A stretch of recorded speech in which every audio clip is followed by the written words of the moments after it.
Bienvenidos una vez más al canal. Vamos a hacer en esta receta rollitos de alga kombu, que como veis ya está hidratada y son unas señoras hojas.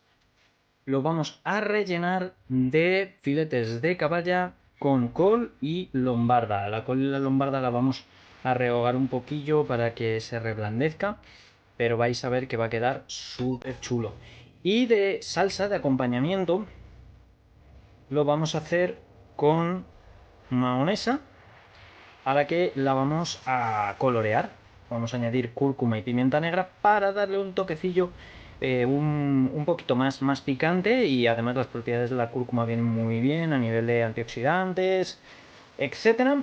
Y también dentro de lo que es el tema del sabor de la cúrcuma y la pimienta nos van a ayudar a no enmascarar, pero a trabajar un poquito el sabor del alga.